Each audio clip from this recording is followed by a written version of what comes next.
ज्या क्षणी वारकरी मिसळतो त्या क्षणी वारकरी सर्व गोष्टी विसरतो आणि तो वारकरी माऊलीमय होऊन जातो. विठ्ठल विठ्ठल हे शब्द उच्चारताना त्याच्यातनं व्हायब्रेशन्स निर्माण होतात.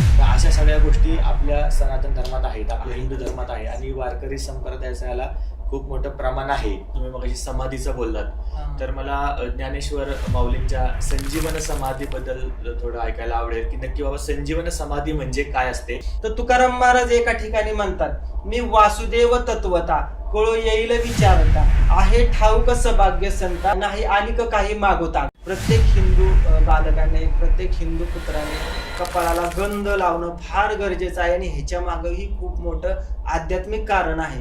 राजे जर नसते ना तर आपल्याला हे दिवस नव्हत्या. वारकरी कुणाला म्हणायचं की जे कोणतीही आशा न ठेवता फक्त पांडुरंग परमात्मा आपलासा कसा होईल. भगवान शंकरांनी सुद्धा पांडुरंग परमात्म्याला सांगितलं की तू सगळ्यांना जागा दिली पण मी कुठं थांबू शकतो. नक्की वारी म्हणजे ज्ञानची सुरुवात कशी झाली? आणि भाग्याची गोष्ट अशी की मी अखंड 10 ते 15 वर्षापासून अखंड पंढरपूरची दर महिन्याची वारी, शुक्ल पक्षातल्या एकादशीची वारी अखंडपणे मी करतोय.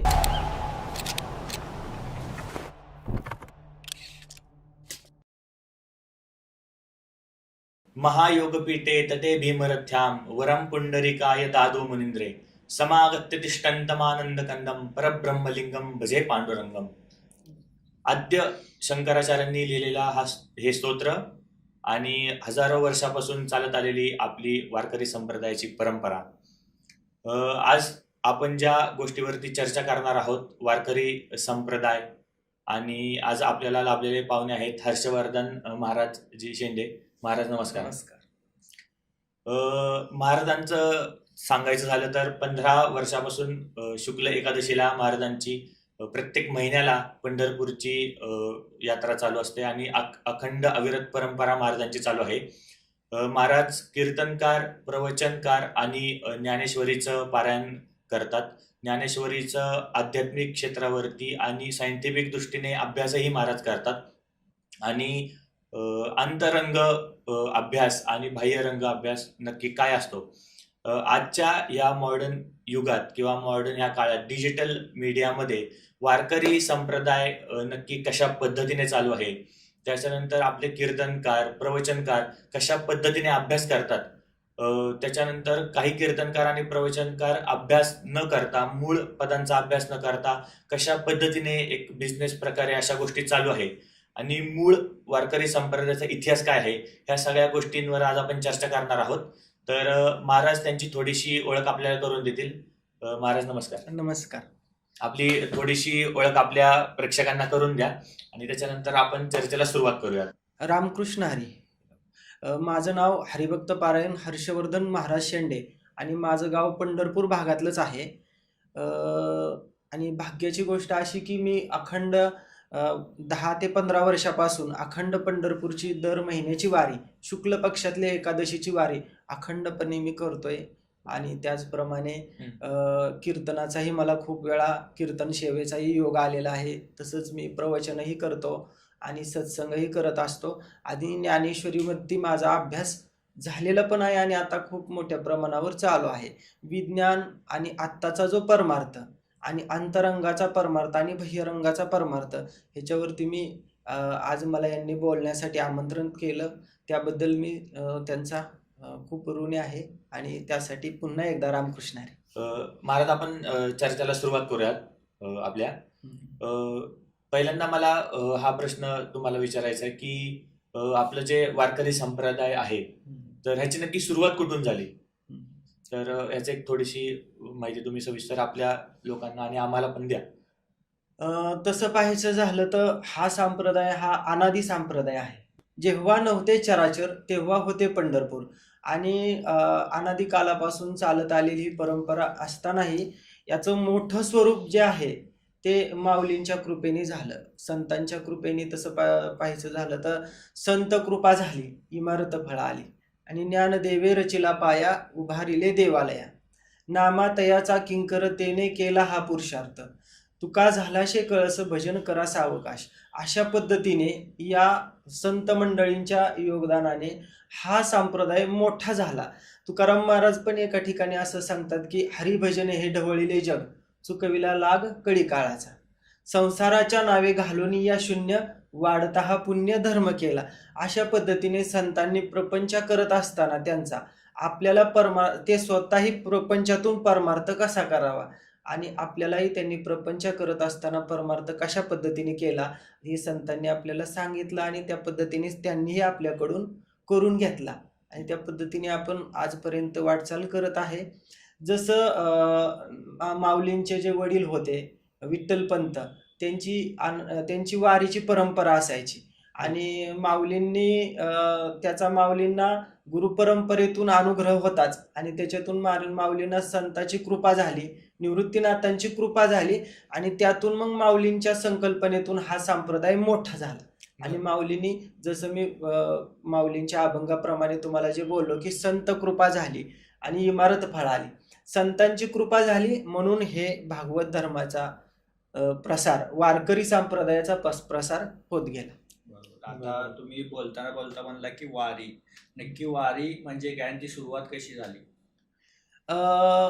वारी जर पाहायची झाली तर खरं तर वारी जी आहे ती अनादी परंपरा, म्हणजे कसं की तशी पहिली जर वारी पाहायचं झालं तर भगवान शंकराने केलेली आहे पहिली वारी आणि त्याची खून पण आहे. तसं पाहायचं झालं तर काय झालं की जेव्हा ज्या वेळेस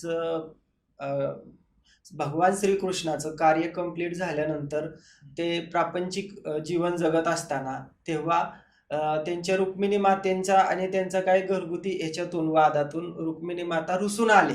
दिंडीर वनामध्ये रुक्मिणी माता रुसून आल्यानंतर त्यांच्या शोधार्थ पंढरीश पांडुरंग परमात्मा निघाले आणि तेही दिंडीर वनात पोचत असतानाच त्यांना त्या ठिकाणी भक्त पुंडलिकाची भेट झाली आणि भक्त पुंडलिकाची भेट पाहून, भक्त पुंडलिकाची सेवा पाहून, आई वडिलांची सेवा पाहून पांडुरंग परमात्मा एवढा प्रसन्न झाला आणि त्यांनी, आता मी पूर्ण वेळाभावी डिटेल्स काय सांगू शकत नाही पण थोडक्यात कथा सांगण्याचा मी प्रयत्न करतो.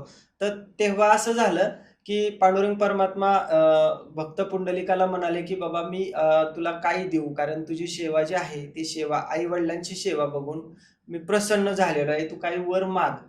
तर भक्त पुंडलिक म्हणाले की आई वडिलांच्या सेवेपेक्षा मला दुसरं कोणतंच दान नको आणि मला आई वडिलांची सेवा म्हणजेच मला सर्वस्व मिळालेलं आहे, तरीही तू मागू शकतो. तुला जरी मागायचं नसेल तरी पण तू इतरांसाठी म्हणलं तरी तू मागू शकतो.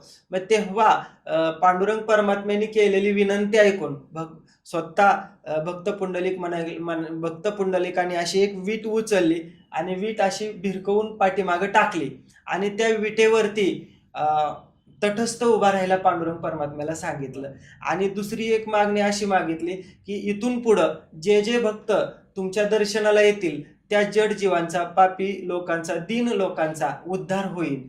आणि असं सांगितल्यानंतर मग ते पांडुरंग परमात्मा भक्ताच्या आग्रहास्तव आणि भक्तांची एक आपणच भक्ताला मागणी मागायला सांगितली आणि त्यांनी केलेल्या मागणीसाठी त्याची पूर्तता व्हावी म्हणून आज 28 युग झालं तो पांडुरंग परमात्मा विठेवरती उभा आहे. युगे 28 विठेवरी उभा, वामांगी रखमाई दिसे दिव्य शोभा. पुंडलिकाच्या भेटी परब्रह्म आलेगा, चरणी वाहे भीमा उद्धरी जगा. वा, अशा पद्धतीने हा पंढरीचा महिमा खूप अलौकिक आहे. मग जेव्हा पांडुरंग परमात्मा विठेवरती कमरेवरती हात ठेवून जेव्हा उभं राहिले आणि मग याची चर्चा पूर्ण त्रैलोक्यात सुरू झाली आणि मग देवलोकामध्ये ही चर्चा सुरू झाली आणि मग ही बातमी अशीच भगवान शंकरांना समजली आणि मग भगवान शंकरांना ही इच्छा झाली पांडुरंग परमात्म्याकडे जाण्याची. मग भगवान शंकर जेव्हा पांडुरंग परमात्म्याकडे निघाले तेव्हा त्यांचं सहकुटुंब त्यांच्याबरोबर निघालं. त्यांचं सहकुटुंब म्हणजे त्यांच्या धर्मपत्नी असणाऱ्या जगतजननी असणाऱ्या पार्वती माता आई साहेब आणि त्याचबरोबर त्यांचे पुत्र कार्तिकेय आणि गणपती बाप्पा व तसेच त्यांचे नंदी, वाहन असणारे नंदी, असे 5ही जण निघाले आणि मग ते चालत चालत वारी करतच ते डायरेक्ट पंढरपूरच्या जवळ आल्यानंतर पश्चिम दिशेला पंढरपूरच्या पाठीमागच्या विठ्ठल मंदिराच्या पाठीमागच्या बाजूला काही अंतरावर पद्मावतीचं जे मंदिर आहे ना तिथं पार्वती माता थांबल्या. मग तिथं पद्मावतीचं मंदिर तयार झालं. तिथून पुढे चंद्रभागेमध्ये आल्यानंतर चंद्रभागेमध्ये आल्यानंतर असं झालं की तिथं घाटावरती गेल्यानंतर मारुतीच्या समोर आल्यानंतर नंदी महाराज कंटाळले आणि ते तिथं थांबले. म्हणून आता आपण प्रत्येक ठिकाणी बघतो भगवान शंकराच्या पिंडी समोर म्हणजे शिवलिंगाच्या समोर बाहेरच्या बाजूला नंदी असतात. बरोबर. पण पंढरपूरमध्ये असं आहे की मारुतीच्या समोर नंदी आहे, कारण तिथं विसाव्यासाठी नंदी थांबले आणि मग नंदींचं तिथं मंदिरच तयार झालं. बरोबर. तिथून पुढे चंद्रभागेतून वरती निघत असताना कार्तिकेय स्वामी तिथं थांबले, त्यांचंही तिथं मंदिर झालं. तिथून आतमध्ये महाद्वारातून आत गेल्यानंतर गणपती बाप्पा उभं राहिले, मग त्यांचंही तिथं मंदिर तयार झालं. आणि मग भगवान शंकर आत विठ्ठलापाशी गेले आणि विठ्ठलापाशी गेल्यानंतर तिथला जो आनंदाचा प्रसंग एवढा की अवघ्याचे त्रैलोक्य आनंदाचे आता, अशा पद्धतीचा प्रसंग. अवघाची संसार सुखाचा करीन आनंदे भरीन तिन्ही लोके, अशा पद्धतीने जगाचे मालक दोन एका ठिकाणी आले. महाविष्णूचे अवतार असणारे सखा माझा पांडुरंग असणारे तेही आनंदी झाले आणि भगवान शंकरही आनंद झाले. असा अभंगही खूप ठिकाणी येऊन गेले की हरिहरा नाही भेद नका करू खेद, अशा पद्धतीचा हरीचा आणि हराचा भेद करू नका. मग हरी आणि हर त्या ठिकाणी एक झाले आणि आनंदच आनंद झाला. आणि मग जेव्हा शंकर भगवान आपल्याला भेटायला आलेत, हा प्रसंग पाहून भगवान शंकराने सुद्धा पांडुरंग परमात्म्याला सांगितलं की तू सगळ्यांना जागा दिली, पण मी कुठं थांबू शकतो, मला पण जागा पाहिजे.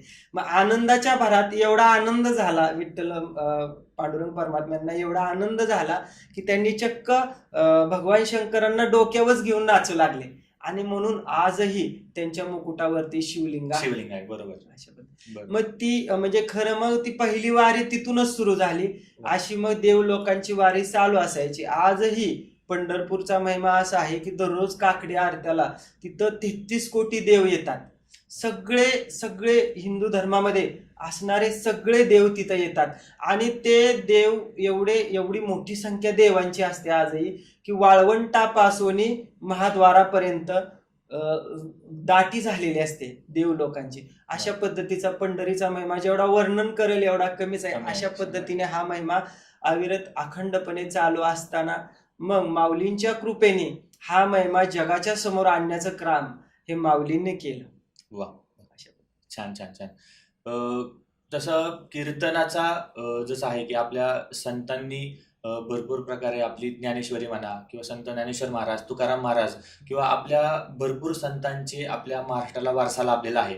आपल्या संतांनी भरपूर आपल्याला उपदेश केलेले आहेत. ते भजनात नव्हत्यात, प्रवचनात नव्हत्यात, कीर्तनात नव्हत्यात.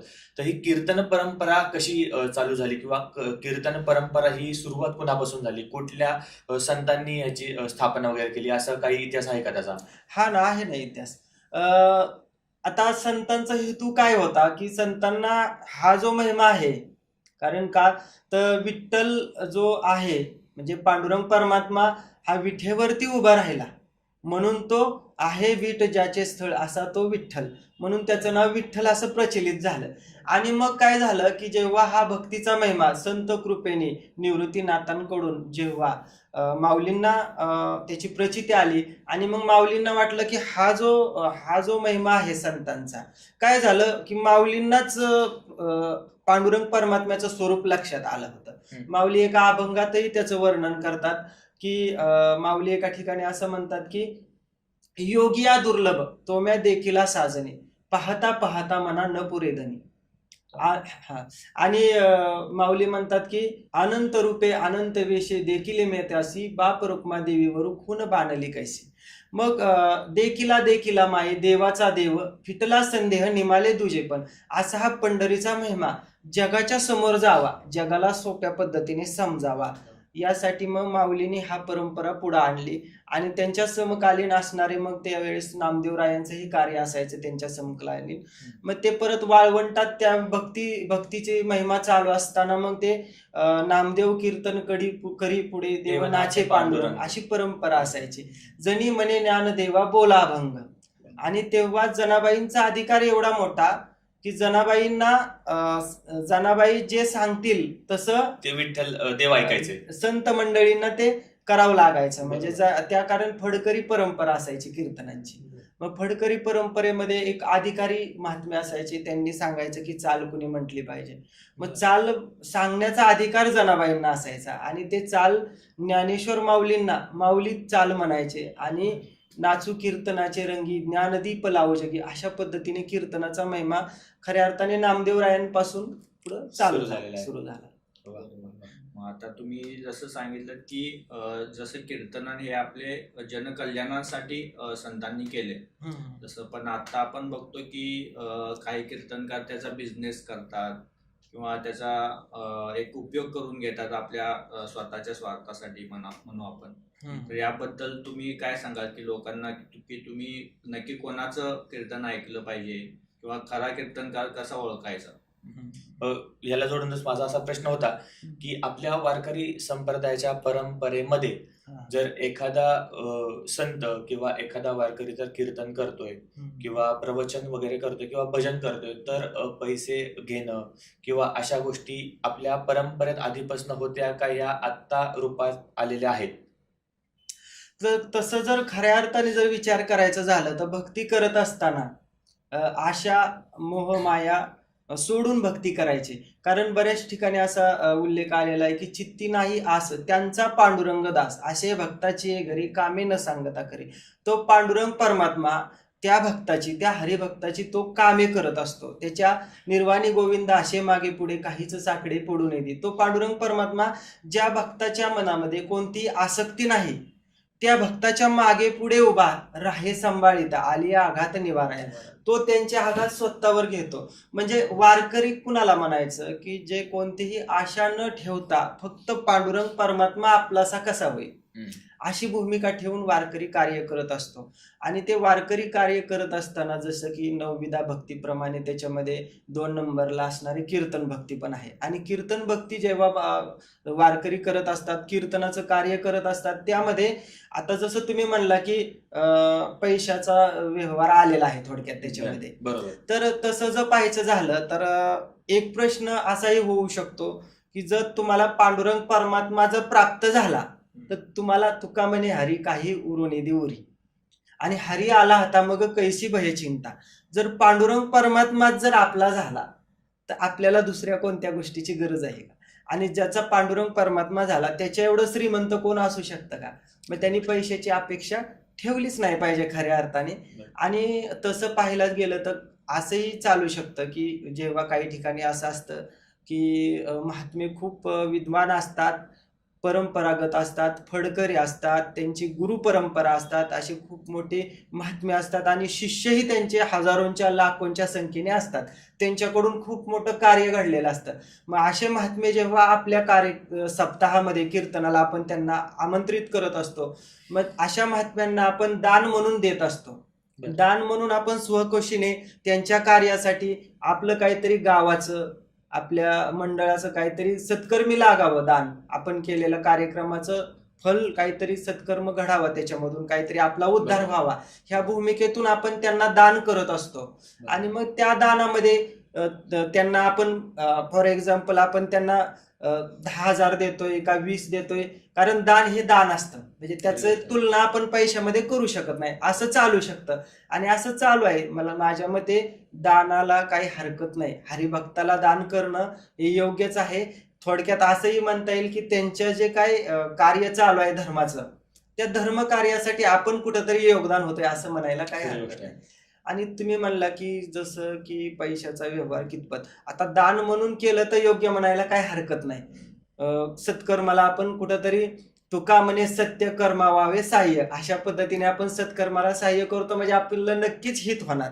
पण दुसरा मुद्दा असा येतो की काही ठिकाणी असंही आपण बघतो की काही कीर्तनकार मंडळी असंही म्हणतात की बाबा की माझी एवढी बिदागी असते, मला एवढे एवढे पैसे बऱ्याचशा ठिकाणी दिले जातात. मी आता तुम्हाला तेच बोलणार होतो की म्हणजे आतापर्यंत माझ्या देखीवात किंवा असे गावाकडे वगैरे सप्ते होतात, असे भरपूर कीर्तनकार आहेत ज्यांच्या पिया 70,000 हजार 80,000 1.5 लाख 2 लाख जशी त्यांची वेटिंग असते त्याप्रमाणे त्यांच्या व्यवहार त्यांचे ठरलेले असतात.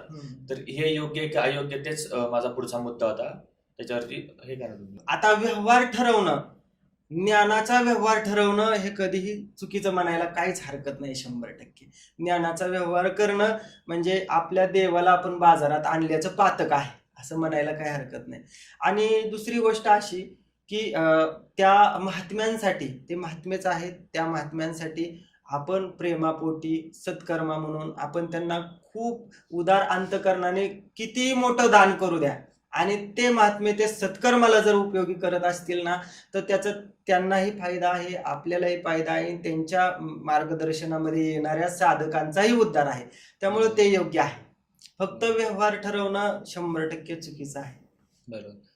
तुम्ही आता जसं बोललात त्याच्यातनं असा एक मुद्दा निर्माण होतो किंवा मला असा एक प्रश्न विचारायचा वाटतो की जसं तुम्ही आता बोललात की ज्ञानाचा व्यवहार आपण कधी केलेला चांगला, पण मला हा एक तुम्हाला प्रश्न विचार आहे की आजकालचे जे कीर्तन होतात किंवा आजकालचे जे प्रवचन होतात त्याच्यामध्ये खरं ज्ञान दिलं जातं का लोकांना? ज्ञानाचा व्यवहार जसं तुम्ही बोललात, व्यवहार होऊ द्यात, व्यवहार व्हायला हरकत नाही, पण त्या कीर्तनातनं लोकांपर्यंत काय पोहोचतं हे महत्वाचं आहे. नाही, ज्ञानाचा व्यवहार व्हायला नाही पाहिजे, पण आलेल्या महात्म्यांसाठी तुम्ही आलेल्या जे महाराज आहेत, जे सत्पुरुष आहेत, त्यांनी जे काही कार्य केलेलं आहे सत्कर्म, आणि त्यांचं मार्गदर्शन आपल्याला पाहिजे म्हणून आपण त्यांना प्रवचनासाठी कीर्तनासाठी आमंत्रित केलेलं असतं. मग त्यांच्यासाठी आपण स्वइच्छेने दान करतो हे योग्य आहे, पण व्यवहार म्हणून करणं हे अयोग्य आहे. नाही, ते लक्षात आलं माझ्या.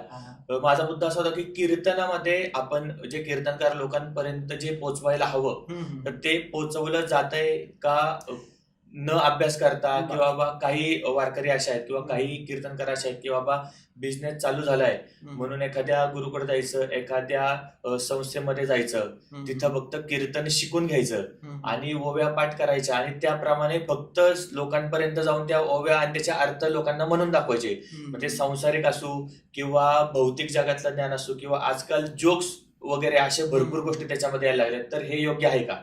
अतिशय खूप सुंदर प्रश्न आहे सर तुमचा, आणि हा जगाला संदेश देणारा, धर्माला संदेश देणारा, हिंदू धर्माला संदेश देणारा प्रश्न म्हणायला काही हरकत नाही. सत्कर्म जर करायचं असेल, सत्कर्मातून जर आपल्याला चालायचं असेल, तर आपण स्वतः आचरण करणं फार गरजेचं आहे. आपण दुसऱ्याला ज्ञान देण्यासाठी जर आपण उभं राहत असेल ना, तर आत्मपरीक्षण करणं फार गरजेचं आहे.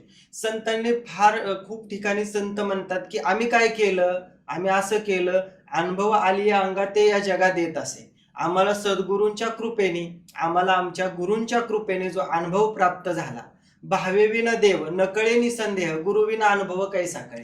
गुरूंच्या प्राप्तीशिवाय, गुरूंच्या कृपेशिवाय आपल्याला अनुभव प्राप्त होत नाही, आणि तो मिळालेला अनुभव जगासमोर मांडल्यानंतर, गुरूंच्या वरद हस्तातून प्राप्त झालेला अनुभव जगासमोर मांडला तर त्याचं फळ 100% सर्वांनाच, ऐकणाऱ्यांना आणि बोलणाऱ्यांनाही त्याचा पुण्याचा वाटा मिळाल्याशिवाय राहत नाही. तर मला असा एक प्रश्न विचारायचा होता की आपलं ह्याच्या बाहेर जे आपलं बोलणं झालं त्यामध्ये तुम्ही बोलला होता की तुम्ही एक गुरुकुल या प्रकारे काहीतरी तुम्ही चालू करणार आहे, तर नक्की काय तुम्ही चालू करणार आहे हे सांगू शकता का? असं मला असं गुरुकुल जरी शब्द ऐकला ना की असं पेटून उठल्यासारखं होतं. कारण का माहित आहे का ना सर, मी बोलतोय तरी माझे अश्रू आल्यासारखं जाणवते मला. ह्याचं कारण असं आहे की कंठी प्रेम दाटे, नैनी नीर लोटे, हृदयी प्रगटे रामरूप. कसं आहे की रामरूप जेव्हा प्रगट होतं हृदयामध्ये, तेव्हा आपल्याला आपण कळवळा तयार होतो आणि आपल्याला असं झुंजारत एक विष्णुदास जगी. आपण पेटून उठलं पाहिजे. आपण हिंदू पुत्र आहे, आपण सनातन धर्माचे पाईक आहोत, आपण वारकरी संप्रदायाचे वारकरी आहोत, आपण भक्त आहोत. आपलं सगळ्यांचं कर्तव्य आहे की आपल्यामध्ये पूर्वीच्या काळी गुरु परंपरा असणारे गुरुकुल असायचे आणि त्यामध्ये सर्व प्रकारचं युद्ध शिकण्याचं, युद्धाचं शिक्षण असायचं, दानपट्ट्या वगैरे त्याचं शिक्षण असायचं आणि आत्मज्ञानाचं शिक्षण असायचं. सर्वात महत्वाचं, आत्मज्ञान समजल्याशिवाय, ब्रह्मज्ञान समजल्याशिवाय, आत्मज्ञानाशिवाय आपल्याला परमात्म्याची प्राप्ती होऊ शकत नाही. आणि परमात्मा समजल्याशिवाय आपल्याला अनुभूती येत नाही. आणि हे फक्त साधूंकडून घडू शकतं. आणि ज्या गुरुकुलामध्ये असणारे पारंपरिक पद्धतीने चालत आलेला हा जो संत महिमा आहे, ज्या गुरुकुलामध्ये चालू आहे ना, त्या गुरुकुलामध्ये जर साधक गेला आणि त्याने ती परंपरा जर समजून घेतली, तर नक्की त्याचाही आत्मउद्धार होतो आणि त्याच्या संपर्कात आलेल्यांचाही आत्मउद्धार होतो. आणि आज हिंदू धर्म जागृत होण्यासाठी ह्या गोष्टीची खरंच खूप गरज आहे सर. हा पाया आहे म्हणायला काय हरकत नाही. बरोबर. अशा नक्की. मग तुम्ही यामध्ये तुमचं कसं योगदान आता तुम्ही विचार करताय की तुम्ही तुमच्या वा, काय देऊ खूप शकता? सुंदर. हे बोलायचं राहिलं होतं सर. आता माझा ह्याच्यामध्ये अशी भूमिका आहे, मी त्याच्या मागचा तुम्हाला आता दृष्टिकोन सांगितला. आता माझी भूमिका असं आहे की प्रत्येकाचं कर्तव्य आहे, आजपर्यंत जी चालत आलेली परंपरागत जी परंपरा आहे ती आपण शोधली पाहिजे. आणि ही परंपरा, गुरूंची ताकद, आत्मप्रचितीची ताकद, साधूंचा बोध, या सर्व गोष्टी ज्यावेळेस आपल्याला समजतात त्यावेळेस मी खऱ्या अर्थाने ज्ञानेश्वरीचा जेव्हा अभ्यास माझा अखंड चालू आहे, खूप वेळा असं घडतं की ज्ञानेश्वरी वाचत असताना असा अनुभव येतो की खूप पश्चाताप होतो की खरंच आपल्या माऊलींनी एवढा मोठा, संतांनी आपल्या समोर प्रसाद निर्माण करून ठेवलेला आहे, एवढा मोठा ब्रह्मरस निर्माण करून ठेवलेला आहे की तो जर आपण सेवन करण्याचा प्रयत्न केला, आत्मसात करण्याचा प्रयत्न केला, तर असं वाटतं की आपल्याला मिळालेला प्रसाद इतरांनाही मिळावा. आणि ही भूमिका ठेवून, अशी भूमिका ठेवून गुरुकुलाची मी संकल्पना ठेवलेली आहे. सुंदर सुंदर. माझा प्रश्न असा एक होता की जसं आपल्या वारकरी संप्रदायामध्ये प्रेमरस भरपूर ठिकाणी सांगितला जातो, किंवा सांसारिक गोष्टी किंवा बाबा आपल्या कौटुंबिक गोष्टी, ह्या गोष्टी भरपूर आपल्या कीर्तनातनं, प्रवचनातनं किंवा भरपूर गोष्टीतनं संत परंपरेमधनं सांगण्यात आलेल्या आहेत. तसा वीररस हा पण सांगणं गरजेचं आहे असं मला वाटतं. कारण की आपल्या वारकरी संप्रदायामध्ये हिंदू धर्माबद्दल जास्त बोललं जात नाही असं मला वाटतं. म्हणजे माझं एक वैयक्तिक मत आहे की, किंवा बाबा अजून भरपूर लोकांचं पण असं मत आहे की हिंदू धर्माबद्दल जागृती करणं हे वारकरी संप्रदायाचं काम आहे का? फार गरजेचं आहे हे. कारण माझे राजे जर नसते ना, आपले राजे जर नसते ना, तर आपल्याला हे दिवस नव्हते आज. 100%. आज जो आपण हा सोहळा आणि हा आनंद घेतोय ना, आणि हिंदू धर्म स्वराज्य, हिंदवी स्वराज्याची स्थापना राजांनी केली म्हणून आज आपण हा आनंद घेतोय. म्हणून तुम्ही जसं म्हणला, खऱ्या अर्थाने वीररस सांगणं फार गरजेचं आहे. जर हिंदू धर्म जर जागृत ठेवला तर हिंदूंच्या परंपरा आपण समोर आणू शकतो. बरोबर. म्हणून पहिल्यांदा बाहेरची बाजू, बाहेरचं कंपाऊंड सुरक्षित करणं फार गरजेचं आहे. बाहेरचं जर आपल्या घराचं बाहेरचं कंपाऊंड जर सुरक्षित असेल तर घरामध्ये कधीच आपल्या कोण शिरकाव करू शकणार नाही किंवा आपल्यावर कोण हल्ला करू शकणार नाही. आणि मग आतून मग आपण धर्माचं कार्य करू शकतो. तसं वीरत्व जागृत होणं फार गरजेचं आहे. पहिल्या नंबरला वीरत्व जागृत झालं पाहिजे आणि मग नंतर आपण भक्ती करू शकतो. अन्यथा आपल्या भक्तीला खऱ्या अर्थाने काही अर्थ नाही असं म्हणायला सुद्धा काही हरकत नाही. कारण राजे जर नसते ना, कोणाचे अभंग गायले असते बरोबर. आणि कोणतं ब्रह्मज्ञान आपल्याला मिळालं असतं. लक्षात घेण्यासारखी गोष्ट खरी गोष्ट आहे. हे हिंदूंच्या हिंदूंनी ही गोष्ट लक्षात घेतली पाहिजे आणि हिंदूंनी जागा झालं पाहिजे. हे प्रत्येकाचं कर्तव्य आहे. असं नाव जरी घेतलं, हिंदू असं नाव जरी मनात आलं, तरी असं आपल्यामध्ये महाराजांचा, छत्रपती शिवाजी महाराजांचा संचार झाला पाहिजे. खरी गोष्ट आहे. जय भवानी आणि जय शिवाजी म्हटल्यानंतर खऱ्या अर्थाने आपण सगळे मावळे तयार झालो पाहिजे. खरी गोष्ट. आजही मावळ्यांची खूप गरज आहे. बरोबर. आणि मला वाटतं की वारकरी संप्रदायामध्ये हिंदूंचा किंवा हिंदू जागरणाचा अभ्यास कमी प्रमाणात आहे, तर तिथं वाढला पाहिजे का? वारकरी लोकांनी हिंदू संप्रदायाचा प्रसार केला पाहिजे का? तो कशा पद्धतीने केला पाहिजे बाबा? की बाबा जसं की आपण जे शास्त्र दुसऱ्या जर तुम्ही धर्मात पाहिलं तर तिथे कसं प्रत्येक गोष्ट सांगितली जाते, प्रत्येक गोष्टी लहानपणापासून सांगितल्या जातात किंवा शिकवल्या जातात. तसं माझ्या मते हिंदू हा जो विषय आहे किंवा आपल्या हिंदूंनी जागृत कशा पद्धतीने झालं पाहिजे, आपल्या वारकरी संप्रदायामध्ये ह्याचा प्रसार जास्त प्रमाणात झाला पाहिजे. मला वाटतं वारकरी संप्रदाय हा खूप मोठ्या प्रमाणात आहे आणि जोपर्यंत आपले वारकरी ही गोष्ट लोकांपर्यंत नेत नाही तोपर्यंत आपला हिंदू जागृत होऊ शकत नाही. आणि ह्याचा फायदाही असा होईल, हिंदू जागृत जर झाला तर वारकरी संप्रदायही खूप मोठा होणार आहे. वारकरी संप्रदायालाही आताही खूप व्यापक स्वरूप आहे आणि आणखीन खूप मोठं व्यापक स्वरूप आल्याशिवाय राहणार नाही. तुम्ही जसं म्हणला की जसं की इतर धर्मामध्ये जसं काळजीपूर्वक त्यांचा नित्यनेम चालतो, तसं हिंदू धर्मामध्ये याची कमतरता खूप जाणवते. हे एक दुःखाची आणि खेदाची गोष्ट मानायला काही हरकत नाही. कारण खूप ठिकाणी संतांनी याचं वर्णन केलेलं आहे. तुळशी माळ गळा, गोपी चंदन टिळा, हृदयी कळवळा वैष्णवांचा. ही स्थिती साधकाची तयार झाली पाहिजे. साधक म्हणजेच वारकरी, पण वारकरी होण्याच्या आधी तो भक्त साधक झाला पाहिजे. साधक झाल्यानंतर तो सिद्ध अवस्थेला जात असतो. सिद्ध अवस्थेला जाण्याचा त्याचा प्रवास चालू होत असतो आणि मग नंतर तो कार्य करण्यास पात्र होतो. तोपर्यंत साधक दशेत राहणं कधी योग्य. आता जसं तुम्ही मगाशी म्हणून गेला की ह्या पद्धतीने नित्यनेम ठेवणं फार गरजेचं आहे. प्रत्येक हिंदू बालकाने, प्रत्येक हिंदू पुत्राने कपाळाला गंध लावणं फार गरजेचं आहे आणि ह्याच्या मागेही खूप मोठं आध्यात्मिक कारण आहे. जसं आपल्या शरीरामध्ये मूळ दोन प्रकाराचं शरीर आहे आपलं, सूक्ष्म देह आणि स्थूल देह.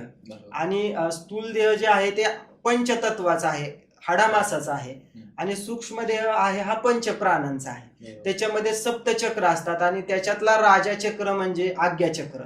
जेव्हा आपण इथं गंध लावतो ना त्यावेळेस आपलं आज्ञाचक्र थर्ड आहे, आपलं जागृत होण्याचा प्रयत्न असतो आणि मग तिथून सगळे चक्र मेंटेन होत असतात आणि आपल्यामध्ये एनर्जी जागृत होत असते. म्हणून हिंदूंचं जे मेन जे शक्तिस्थान आहे ना, शक्ती जागृत होण्याचं केंद्र जर असेल तर कपाळाला गंध असणं फार गरजेचं आहे.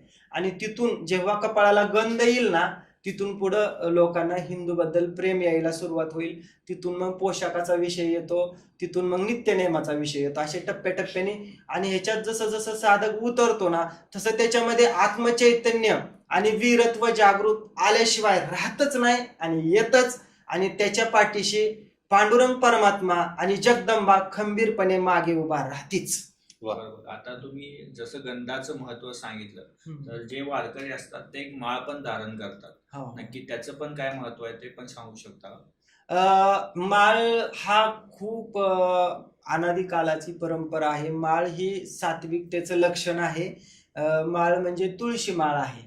तुळशी माळ हे आता त्याच्यामध्ये आपण पूर्ण डिटेलमध्ये हिस्ट्रीमध्ये गेलं तर फार वेळ जाईल. पण असंही सांगेन मी की तुळशीला खूप अनन्यसाधारण वैष्णवामध्ये खूप मोठं महत्व आहे. तुळशीची माळ जेव्हा गळ्यामध्ये असते तेव्हा त्या साधकामध्ये एक बंधन तयार होतं आणि त्या बंधनामध्ये तो राहतो आणि मग त्याच्यामध्ये त्याचं रूपांतर जे रज आणि तम गुण आहेत ते कमी होत असतात आणि सात्विकता जागृत होत असते. हे तुळशीच्या माळाची ताकद आहे. आणि जेव्हा तुळशीची माळ आपण धारण करत असतो तेव्हा आपल्या अंतरीची माळ जागृत व्हायला सुरुवात होते. अंतरीच्याही माळाबद्दल खूप काही माऊलीने वर्णन केलेलं आहे. ज्ञानदेव मौन जपमाळ अंतरी धरोनी श्री हरी जपे सदा. माझा अजून एक प्रश्न होता की जसं आपण मगाशी बोललो की बाबा आंतरबाह्य भक्ती आणि बाहेरची भक्ती, तर त्या दोन्ही भक्तींमध्ये काय फरक आहे हे थोडं समजावून सांगू शकता का तुम्ही? हो, नक्कीच नक्कीच नक्कीच. कारण आता आपण मी पहिल्यांदा वारकरी संप्रदायाचा पायक आहे आणि वारकरी संप्रदायामध्ये जी काही परंपरा चालत आलेली आहे, फडकरी परंपरा आहे. खूप मोठे संत मंडळींच्या पाठीमाग खूप मोठ्या, आता मी प्रत्येकाची नावं नाही घेत बसू शकत कारण महात्मेच आहेत प्रत्येक जण. त्यांनी खूप मोठा संप्रदाय वाढवला आणि आजही चांगल्या पद्धतीने चालू ठेवलेला आहे. आणि मग त्या परंपरेमध्ये जसं तुम्ही काय बोलला आता, अंतर भक्ती आणि बाह्य भक्ती. बरोबर. तर आपण पाहतो तर तो परंपरा जरी जाणीवपूर्वक ठेवलेली असले तरी त्याचा आपण आदर्श मानला पाहिजे. आणि मी माफी मागून एक गोष्ट नक्की बोलन की बाह्य रंगाचा परमार्थ वाढलेला आहे, अंतरंगाचा परमार्थ खरंच कमी आहे. बाह्य रंगाचा परमार्थ जसं तुम्ही आता म्हणले वाढलंय, तर थोडं एक सविस्तर एक्सप्लेन करा की नक्की काय प्रकार घडतात वगैरे. काय भुललाशी वरली या सोंगा, अशा पद्धतीने पोटासाठी संत झाले कलित बहुत, असं आहे.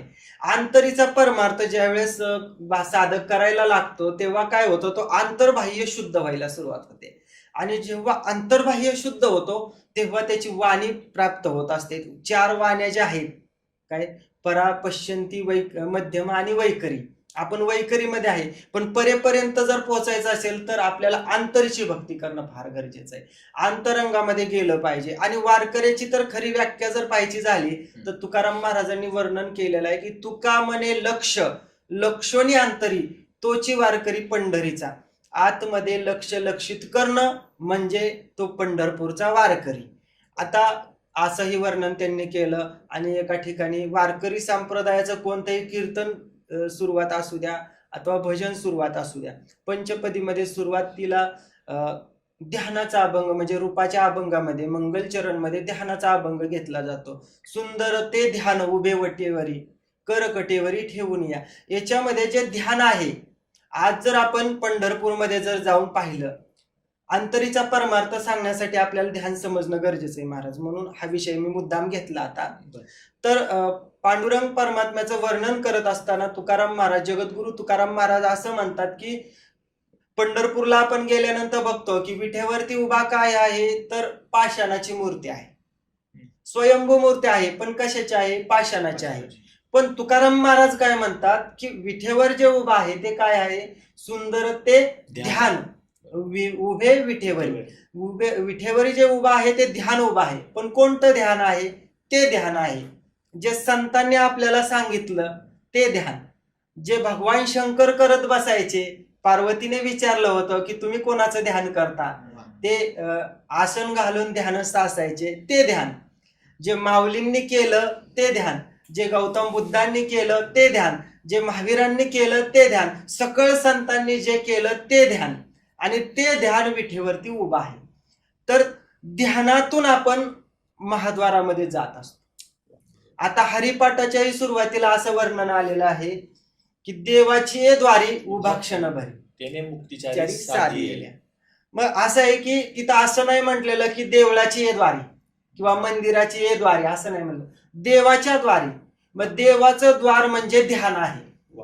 ध्यानाने आपण ठिकाणाला पोचतो. ठिकाण म्हणजे समाधी. देवाला प्राप्त होणं म्हणजे समाधी. स्वतःला विसरणं म्हणजे समाधी. हरणं म्हणजे समाधी. हरणं म्हणजे हरिपाठ. अशा पद्धतीने आता ह्या प्रत्येक शब्दावरती आपल्याला खूप काही बोलण्यासारखं आहे. पण आता आपल्याला आता कमी वेळामध्ये आपल्याला सर्व मुद्दे क्लिअर करायचे असल्यामुळे आपण थोडक्यात समजून सांगण्याचा आपण प्रयत्न करत आहे. तर मग आपण आतमध्ये जायला शिकलं पाहिजे. बरोबर. आणि आतमध्ये जर जायचं असेल तर ध्यान करावं लागतं. ध्यानाचा परमार्थ आपल्याला समजला पाहिजे. प्रत्येक संतांनी ध्यानाचा परमार्थ केला आणि ध्यानातून माणूस आत जातो. माऊलीही एका ठिकाणी म्हणतात, आजपा जपणे उलट प्राणाचा तेथेही मनाचा निर्धार वसे. आजपा जप म्हणजे प्राणाचा जप आहे. पंचप्राण म्हणजे कुठले? प्राण, अपान, व्यान, उदान आणि समान. ह्याच्यामधला श्वास चालवणारा कोणता वायू आहे? प्राण. मुख्य प्रकार हा प्राण आहे. त्या प्राणाचं आपण आत घेणं आणि सोडणं. आता सगळ्यात आधी समजून घेऊ, हा थोडा भाग घेऊच सर, कारण हा खूप समजण्यासोगा भाग आहे. हे समजलं तर पांडुरंगच्या जवळ आपण जाऊ शकतो आणि आपण लक्षित करू शकतो. तर मी तुम्हाला असं सांगत होतो की श्वास कोण आहे? तर तुकाराम महाराज एका ठिकाणी म्हणतात, मी वासुदेव तत्वता कळो येईल विचारता आहे ठाऊक सभाग्य संता नाही आणिक काही मागोता गा. असं. तर मी वासुदेव आहे. मी कोण आहे? वासुदेव आहे. वासुदेव म्हणजे कोण? वासुदेव करीतो फेरा ह्या वाड्याच्या. वाड्या आत बाहेर दारा कोणी काहीतरी दान पुण्य करा, जा बनेदा तरी जातो मागा रागा. म्हणजे आपल्यामध्ये जाणारा येणारा प्राण वायू हाच देव आहे, हाच वासुदेव आहे. तो वासुदेव 24 तासामध्ये साधारणपणे 21,600 वेळा जात येत आहे. त्या वासुदेवाला दान करायला शिकणं म्हणजे ध्यान. मग ते दान काय करायचं हा प्रश्न येतो. मग ते दान कोण करतं? ते दान करण्याची रीत कोण सांगतं? तर ते दान करणं म्हणजे काय? मी वासुदेव तत्वता कळो येईल विचारिता. त्यासाठी संतांकडे जावं लागतं. आहे ठाऊक का जावं? आहे ठाऊक सभाग्य संता आणि काही दुजे मागोता का. ह्याच्यापेक्षा दुसरं देवाला काही नको आहे. जे देवाला दान करायचंय ते गुप्त आहे, ते अनादी परंपरेतून आलेलं आहे. ते दान असं की नाथ महाराज एका ठिकाणी म्हणतात, कानी जे पेरिले डोळा उगविले व्यापिके भरिले त्रिभुवनी. जर कानातून पेरल्यानंतर डोळ्यातून उगवतं. मी तुम्हाला जे मगाशी सांगितलं की कंठी प्रेम दाटे, त्याचाही थोडा आणखीन उल्लेख देतो. एका ठिकाणी असाही तुकाराम महाराजांनी वर्णन केलेलं आहे की उठा उठी अभिमान जाय ऐशे स्थळ कोण, ते या पंढरीशी घडे खळा पाजर रोकडे. नेत्री अश्रूची या धारा कोठे रोमांच शरीरा ते या पंढरीशी घडे खळा पाजर रोकडे. तुका म्हणे काला कोठे अभेद देखिला ते या पंढरीशी घडे खळा पाजर रोग. ही क्रिया होणं म्हणजे अंतर्मुख होणं थोडक्यात. मग आता मगाशी मी तुम्हाला की दान काय करायचं, वासुदेव फेरे घालतोय त्याला दान काय करायचं, तर तिथं अनादी परंपरा येते. ती अनादी परंपरा असं जे ज्ञान गुड गम्य ज्ञानदेवा लादले निवृत्तीने दिलेले माझे. तर ते गुप्त असतं, ते कानातून पेरावं लागतं. मग ते माऊलींच्याही बाबतीत तेच घडलं. माऊली ज्ञानेश्वरीत याचा उल्लेख करतात की ज्ञानदेव म्हणे चाडे सद्गुरूंनी केले कोडे माता हात ठेविला पुढे बीजची वाहिले. अशी ही क्रिया आहे. ही क्रिया संत परंपरेतून चालत आलेली क्रिया आहे. ही क्रिया जर साधकाला मिळाली तर तो साधक अंतर्मुख होतो, आणि जर तो अंतर्मुख झाला तर तो आतमध्ये लक्ष लक्षित करतो. आतमध्ये लक्ष लक्षित केल्यानंतर तिथून पुढे तो वारकरी बनतो आणि मग तो अंतरंगातून आणि बहिरंगातून परमार्थ करू शकतो. वा वा, सुंदर सुंदर. सर, आनंदाची बातमी अशी आहे की आता हा मुद्दा आहे ना की आपण खूप फास्ट घेतो, याच्यावरती खूप डिटेल मध्ये बोलणं फार गरजेचं आहे. कधी योग आला तर आपण तोही विषय घेऊ शकतो प्रत्येक मुद्द्यावर घेऊया आपण तर एक शूट. माझा अजून एक असा प्रश्न होता तुम्हाला की जसं तुम्ही मगाशी समाधीचं बोललात, तर मला ज्ञानेश्वर माऊलींच्या संजीवन समाधीबद्दल थोडं ऐकायला आवडेल की नक्की बाबा संजीवन समाधी म्हणजे काय असते. आणि माझ्या मते अजूनपर्यंत ज्ञानेश्वर माऊली जर सोडले तर भरपूर लोक म्हणतात की बाबा ह्या महाराजांनी संजीवन समाधी घेतली, त्या महाराजांनी संजीवन समाधी घेतली, पण मला माझं एक फिक्स मत आहे की अशी संजीवन समाधी सुद्धा कोणीही घेतलेली नाहीये किंवा अशी कोणीही घेऊ शकत नाही. तर नक्की संजीवन समाधी म्हणजे काय, ह्याचं एक थोडक्यात तुम्ही सांगा. संजीवन समाधी आपल्या माऊलींची आळंदीमध्ये आहे. आळंदी हे पुणे परिसरामधले गाव आहे. आळंदी हे गाव पुण्यभूमी ठाव दैवताचे नाव सिद्धेश्वर अशी पुण्य आणि पावित्र भूमी ह्या महाराष्ट्राला लाभलेली आहे. आणि त्याचं वैभव म्हणजे पुण्याचं वैभव असं की पुणे नगरीत आहे. पुण्यनगरीमध्ये हे स्थान आहे. समाधी म्हणजे ते त्या ठिकाणी त्या संतांचं तिथं आत्मचैतन्य आणि त्याच्या लहरी कंटिन्यू जागृत असतात. आता संजीवन समाधी म्हणजे काय? संजीवन समाधी म्हणजे जिवंतपणे देह त्याग करणं आणि तो जो आत्मा आहे तो अनंतामध्ये विलीन करून आपण तिथं निर्विकल्प पद्धतीने आत्मस्वरूपात लहरींच्या स्वरूपात एनर्जी पुरवत राहणं. असं एनर्जीच्या स्वरूपात चैतन्याच्या स्वरूपात लहरींच्या स्वरूपात ती शक्ती तिथं केंद्रस्थान बनून राहत असते. आणि अंतर्मुख झालेला साधक किंवा बहिर्मुखही असू द्या, पण जो साधक तिथं अन्यन्य भावाने शरण जाऊन दर्शन घेतो त्यांच्यावर माऊलींची कृपा होतीच. आता समाधी म्हणजे काय हे सांगतो मी. समाधी म्हणजे समाधी कंडिशन कशी घडते, तर समाधी अशी घडते की ते संत महात्मे काय करतात की त्यांचं कार्य पूर्ण झाल्यानंतर धर्माचं कार्य पूर्ण झाल्यानंतर देहत्यागाचं त्याग करायची त्यांची इच्छा होते. कारण कार्य पूर्ण झाल्यानंतर हे ठेवून तर काय उपयोग, हे नश्वर आहे ना. नश्वराला चिटकून राहण्यात काही मजा नाही. आणि आपल्याला आत्मस्वरूपात आकाश तत्वात विलीन होऊन चैतन्य स्वरूपाने प्रत्येकामध्ये आपल्याला आत्मऊर्जा जागृत करायची, हे त्यांचं पुढील कर्तव्य असतं. मग त्यासाठी ते संत काय करतात, तर देह त्याग करत असताना ते प्राणायाम करूनी कुंभक साधीला वायू निरोधीला मूळ तत्व म्हणजे ते आत्मचैतन्य या देहातून बाहेर काढून मूळ तत्वामध्ये ते विलीन करत असतात. आणि याची एक योग क्रिया असते. जसं मी तुम्हाला म्हणलं की उठोनी या प्रातकाळी, जसं आता तुम्ही म्हणला की संजीवन समाधी, पण माझ्या माहितीप्रमाणे संजीवन समाधी 2 ठिकाणी आहेत. पहिलं ठिकाण म्हणजे माऊलींचं आणि दुसरं ठिकाण म्हणजे माऊलींच्या कृपेने आणि त्यांच्या साक्षीने आणि नामदेवरायांच्या साक्षीने सावता महाराजांच्या बाबतीतही अशी घटना घडलेली आहे. तर त्या सावता महाराजांचाही असाच प्रसंग आहे. समाधीची क्रिया करत असताना त्या दिवशी त्यांच्या बाबतीत जे झालं तेच माऊलींच्या बाबतीत झालं, पण तो संदर्भ मी तर देतो की म्हणजे लक्षात येईल की समाधी म्हणजे नक्की काय. तर मग सावता महाराज त्या समाधीच्या दिवशी सकाळी उठोनी या प्रातकाळी करोनी या स्नान घालोनी आसन यथाविधी नवज्वरे देह झालाशे संतप्त परिमनी आर्थ विठोबाचे आर्थ भाव प्रगट होतो. आर्तभाव प्रगट झाल्यानंतर ते साधक काय करतात की सकाळी उठून आसन घालून बसतात, ध्यानस्थ मुद्रेमध्ये बसतात आणि मग पुढे काय करतात की प्राणायाम करूनी कुंभक साधीला आणि वायू निरोधीला मूळ तत्वामध्ये तो वायू आहे ना, प्राणवायू हा समर्पण करण्याचा ते प्रयत्न करतात. आता याची डिटेल थोडक्यातच सांगू आपण. सांगा. त्याची स्थिती अशी आहे की मूळाधार चक्रामध्ये पृथ्वी तत्व आहे. मग तो जो प्राणवायू आहे हा पृथ्वी तत्वातून ते जलतत्वामध्ये पाठवतात वरती. जलतत्वामधून त्याच्याही वरती असणाऱ्या अग्नितत्वामध्ये तो वायू जातो. अग्नितत्वामध्ये तो वायू वायू तत्वामध्ये येतो आणि वायू तत्वामध्ये मधून वरती आल्यानंतर हे दशम दरवाजा जो आहे, 10वा दरवाजा, इथं सहस्रहार चक्र असतं, इथं वैकुंठ भुवन आहे, तिथं आकाश तत्व आहे. मग त्याच्यामध्ये तो वायू ते एकरूप करतात आणि मग पुढं काय होतं की सावता पांडुरंगी स्वरूपी मिनला आणि देह समर्पिला ज्याचा त्याशी. मग ते संत काय करतात, माऊलीनेही तेच केलं की ते काय करतात की एकदा का वायू इथं त्यांचा प्राण इथं घेतात आणि आकाश तत्वामध्ये विलीन करतात. सहस्त्राच्या चक्रातनं डायरेक्ट आकाश तत्वामध्ये विलीन करतात. म्हणजे पांडुरंग परमात्म्याचं जे व्यापक स्वरूप आहे, अव्यक्त ते आकारले रूपाले गुणवंत, असं तो निर्गुण निराकारी असणारा पांडुरंग परमात्म्याचं खरं स्वरूप, आकाशवत असणारा पांडुरंग परमात्मा जो आकाशापेक्षाही मोठा आहे, त्या पांडुरंग परमात्म्याच्या त्या निराकारी स्वरूपामध्ये ते चैतन्य ते विलीन करतात आणि मग ते आपला देह आहे ह्या पंचतत्वामध्ये समर्पित करतात. याला संजीवन समाधी म्हणतात.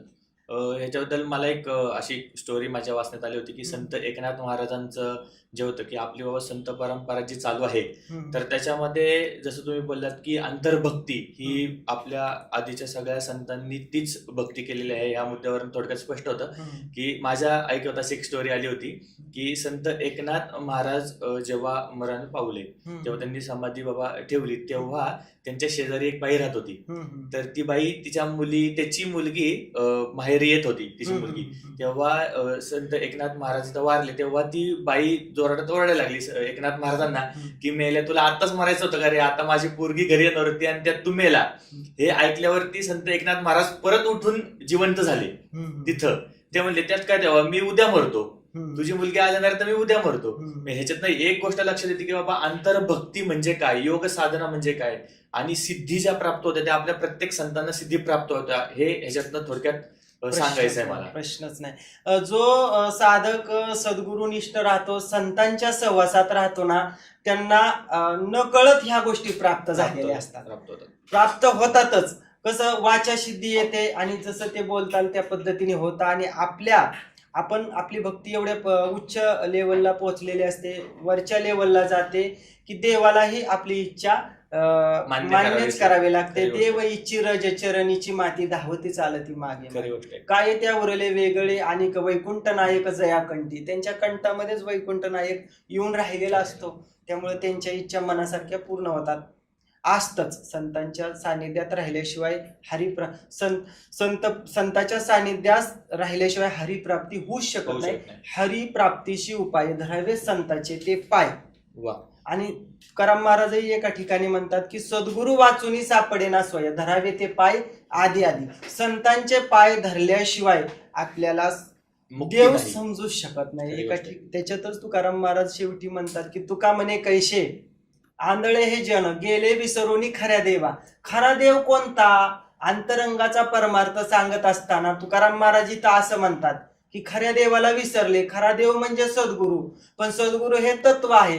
ते तत्व कसं आहे, निराकारी तत्व आहे. मग खरा देव कोणता, मग खरा देव सांगण्यासाठी परत माऊली एका ठिकाणी सांगतात की देव देव मनोनी व्यर्थ का फिरशी, निज देव नेनशी मुळी कोण. देवा नाही रूप, देवा नाही नाव, देवा नाही गाव कोठे काही. ज्ञानदेव म्हणे भजा आत्मदेवा, अखंडित सेवा करा त्यांची. तो आत्मदेव आहे ना, पंढरपूर मध्ये जो आहे तो आपल्यामध्ये आहे, प्रत्येकामध्ये आहे. आपली भक्ती अंतर्मुख जेव्हा होईल तेव्हा आपण सन्मुख होऊ, तेव्हा आपण देवाच्या दारात खऱ्या अर्थाने उभं राहिले म्हणायला काही हरकत नाही. आणि नक्कीच आपण त्या ठिकाणाला पोहोचू.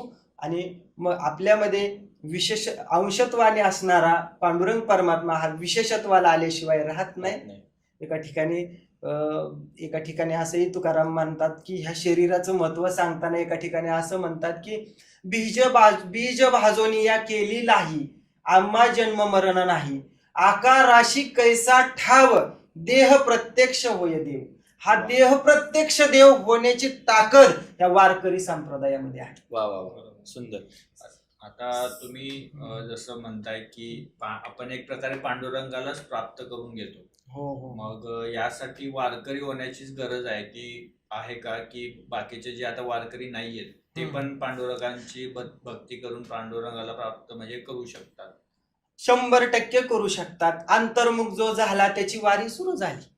वा. आजपा जपाची वारी सुरूच झाली. आत सगळ्यांच्या राम आहे. सर्वा घटी राम देहादेही एक. सूर्यप्रकाशक सहस्ररश्मी.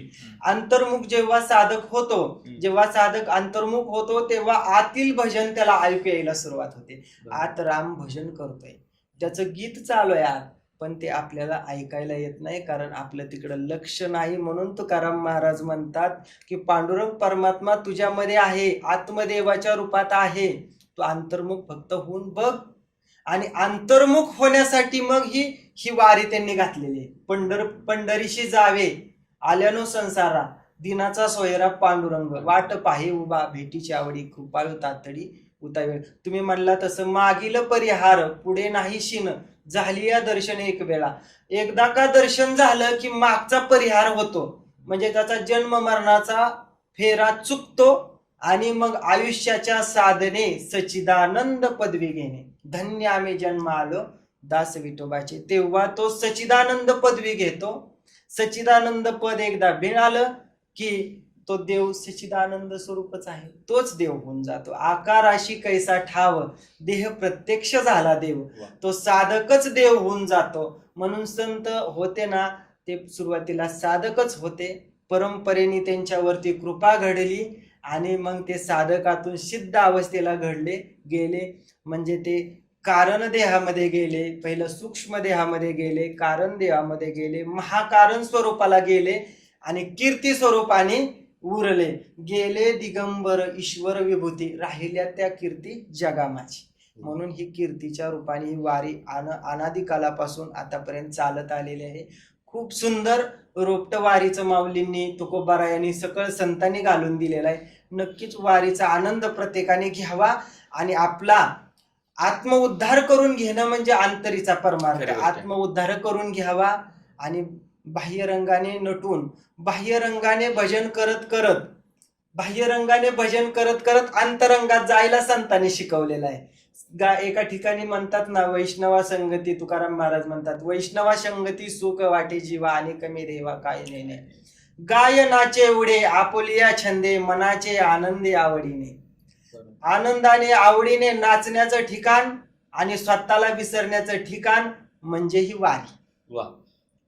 माझा अजून एक असा प्रश्न होता की जसं आपण समाधी संजीवनाचा मगाशी बोललो, तर सायंटिफिक दृष्टीने आळंदीमध्ये एक आता टेस्ट वगैरे झाल्या, तुम्हाला माहिती असेल. समाधी संजीवनीवरती काही शास्त्रज्ञ वगैरे आले होते आणि तिथं त्यांनी पॅरामीटर वगैरे अशा सगळ्या गोष्टी आणून तिथं नक्की बाबा संजीवनी समाधी आहे का हे टेस्ट वगैरे झाल्या. याच्यावरती थोडंफार तुम्ही सांगू शकता? खूप मोठं योगदान आहे याच्यासाठी. खूप मोठं एक साधारणपणे 1970च्या आसपासचा काळ आणि अंधश्रद्धा निर्मूलन संस्थेने एवढं त्या काळात एवढं थैमान घातलं की भक्ती मार्ग बंद पाडण्याचा वेळ आली होती. धर्म संकट म्हणायला काय हरकतही नाही. अशा प्रसंगामध्ये की आळंदीच त्यांनी निवडली आणि आळंदीवरती त्यांनी ऑब्जेक्शन घेतल्यानंतर मग मामासाहेबांना ही बातमी, आपल्या वारकरी संप्रदायाचं खूप मोठं कार्य मामासाहेब दांडेकरांनी चालू ठेवलं होतं. खूप मोठं योगदान आहे त्यांचं संत परंपरेमध्ये, वारकरी संप्रदायामध्ये. मग त्यांना हे त्यांच्यापर्यंत बातमी आली. मग त्यांनी एक सायंटिस्ट असणारे आपले डॉक्टर शुक्ल सरांना त्यांनी कॉन्टॅक्ट केला आणि शुक्ल सरांशी त्यांनी भेट घेतली. पुण्यामध्ये असणाऱ्या शुक्ल सरांशी कॉन्टॅक्ट करून मग त्या दोघांनी ह्याच्यावरती शुक्ल सरांनी त्यांना एक पर्याय काढला. मग हे जे अंधश्रद्धा निर्मूलन संस्था होती ती ज्या दिवशी तिथं येणार होती त्याच्या अगोदर शुक्ल साहेबांनी एक प्लॅन दिला. त्यांनी ठरवलं की ही जी हे येणार तिथं समाधीवर ऑब्जेक्शन घेतील, समाधी खोलण्याचाही काही प्रयत्न होऊ शकतो. त्यांनीही खूप बाहेरच्या देशातून लोक बोलवली होती अशी माझ्या ऐकण्यामध्ये कथा आहे. आणि ही फार जुनी नाहीच. आता तसं पाहायचं झालं ते 50 वर्षाच्या आसपासची घटना आहे. म्हणजे आताची चालूच घटना म्हणायलाही तसं काही हरकत नाही. हम्म. आपल्या वडीलधाऱ्या लोकांच्या डोळ्यासमोरचेही म्हणायला काय हरकत नाही, हरकत नाही. त्यांच्या समकालीन. बरोबर. तसं मग त्या घटनेमध्ये मग असं झालं की त्यांनी सायंटिस्ट बोलवले बाहेरच्या देशातून. मग ते सगळे त्यांची मंडळी तिथं येऊन पोहोचली. ज्या दिवशी ते येणार त्या दिवशी आदल्या दिवशी शुक्ल सर तिथं आळंदीत पोहोचले. मामासाहेबांच्या बरोबर पहाटेचं ते मंदिरात गेले आणि त्यांनी 3 प्रकारचे मीटर त्या ठिकाणी बसवले आत गाभाऱ्यामध्ये. एक आत्मचैतन्याचं फ्रिक्वेन्सी नोंद करणारा, एक एनर्जी चैतन्य आत्म एनर्जी हे करणारा, काउंट करणारा, एक चैतन्य काउंट करणारा काही असतील, आणि काही ते लहरी काउंट करणारे, असे वेगवेगळ्या बरोबर. प्रकारचे Energy. एनर्जी काउंट बरोबर. करणारे त्यांनी मीटर्स त्या ठिकाणी. आता ते त्यांचा विषय आहे शास्त्रज्ञांचा, की बरोबर. त्यांनी त्या पद्धतीने मीटर लावले केलं, की त्यांना बरोबर. त्या लहरी चेक करायच्या होत्या Correct. तिथल्या. मग मीटर त्यांनी लावले, सेट केले, आणि त्यांनी 3 प्रकारचे आवरण पण बनवून नेले समाधीसाठी. त्याच्यामध्ये एक जस्ताचं होतं, एक मला वाटते पितळचं, आणि एक लोखंडाचं. अशा पद्धतीने त्यांनी 3 आवरणही नेली, ते की जेणेकरून समाधी झाकता येईल आणि उघडता येईल, असे आवरण पण बनवून नेले. मग ते आवरण तिथं ठेवले आणि त्या लोकांना त्यांनी विनंती केली, तुम्ही एकदा हा प्रयोग करून बघा, आणि मग तुमच्या लक्षात आल्यानंतर तुम्ही पुढचा निर्णय घेऊ शकता. बापरे. मग ती टीम आतमध्ये 10-12 लोकांची गेली. मामासाहेब आणि हे शुक्ल सर बाहेर आले आणि पूर्ण सेटिंग सर्वस्व त्या मीटर्सची माहिती त्यांना देऊन ते आत गेले. मग त्यांनी आतमध्ये गेल्यानंतर मीटर्स चेक केले, त्याच्यामधले लहरी चेक केल्या, लहरी त्यांना दिसल्या. इथं कोणत्याही प्रकारचं काही नसताना हे मीटर्समध्ये जे पॅरामीटर येत होते. हो. दिसतायत, काही नसताना हे 0 दिसायला पाहिजे, पण हे मीटर्समध्ये रिडिंग दिसतंय. मग ते रिडिंगही दिसलं. मग त्यांनी ते आवरणही चेक केले, प्रत्येक आवरणाला वेगवेगळं रिडिंग दिसलं, आणि ते आवरण काढल्यानंतर वेगळं रिडिंग दिसलं. असे पूर्ण त्यांना तिथले रिडिंग समजले. आणि ते बाहेरचे जे 3 सायंटिस्ट आले होते ना, त्यातल्या तर एक सायंटिस्ट कायमस्वरूपी आळंदीला स्थायिक झाला. वा. एवढा मोठा बापरे. त्या बाबतीतचा घडलेला अलौकिक अनुभव आहे. आणि खरोखरच शास्त्रज्ञांचं तिथं विज्ञानाचंही त्या ठिकाणी माता टेकला म्हणायला काय हरकत 100% नाही. आपल्या या सनातन संस्कृतीला, आपल्या अध्यात्माला, आपल्या पुरातनाला खरीच सायंटिस्ट जी जोड आहे. आपल्या विज्ञान हे आधीपासून चालत आलेलं आहे, आणि ते फक्त असं झालंय की आजकालच्या लोकांना फक्त ती गोष्ट समजून सांगायला लागते. हे आपलं दुर्दैव आहे. आपल्या लोकांना म्हणा किंवा दुसऱ्या लोकांना आपल्याला ती गोष्टीचा अभ्यास करून सांगावं लागतंय की बाबा ह्याच्यामध्ये हे सायन्स लपलेलं आहे, त्याच्यामध्ये ते सायन्स लपलेलं आहे. ह्या गोष्टी आपल्याला सांगायला लागतात. हे खरंच आपल्या हिंदू धर्माचा आणि आपल्या सनातन संस्कृतीचं हे दुर्दैव आहे म्हणायला हरकत नाही.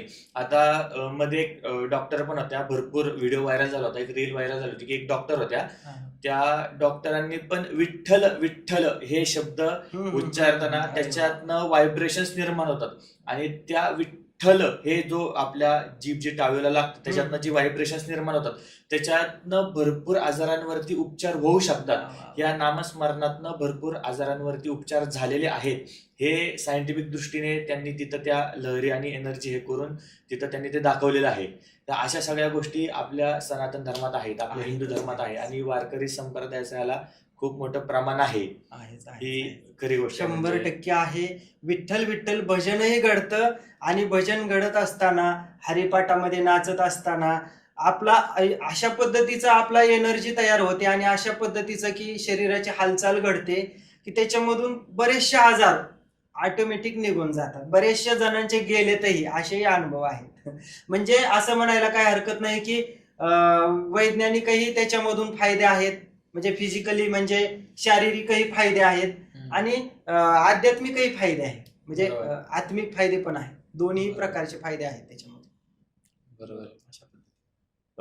मला अजून एक असा प्रश्न विचारायचा होता की आजच्या काळामध्ये आपली वारकरी संप्रदायाची परंपरा तर अविरत चालू आहेच आहे, पण आजच्या काळामध्ये तुम्ही आपल्या जी मुलं आहेत, आपली जी आता सोशल मीडिया आलेलं आहे, डिजिटल मार्केटिंग चालू आहे, त्याच्यामध्ये वारकरी संप्रदायाची परंपरा अविरत चालू कशी राहील, किंवा आजच्या काळातल्या मुलांनी मुलींनी ह्याच्यातनं काही शिक्षण घेतलं पाहिजे बाबा, किंवा सेवा कशा पद्धतीने केली पाहिजे, आपण ह्याबद्दल थोडंफार सांगू? बघा, आता जे प्रत्येक मुलांनी आता की थोडासा संत परंपरेचा अभ्यास केला पाहिजे. हम्म. संत परंपरेचा अभ्यास करून संतांची परंपरा लक्षात घेऊन संतांनी जे दिलेलं ग्रंथ भांडार आहे काय, संतांनी दिलेलं वेद, 6 शास्त्र, 18 पुराण, हे हरीशी गाती, हे सर्व ग्रंथ भांडार सगळ्या संतांनी काय गाथा अभंग आहेत, चरित्र ग्रंथ आहेत, ज्ञानेश्वरी ग्रंथ आहे, अमृत संजीवनी ग्रंथ आहे,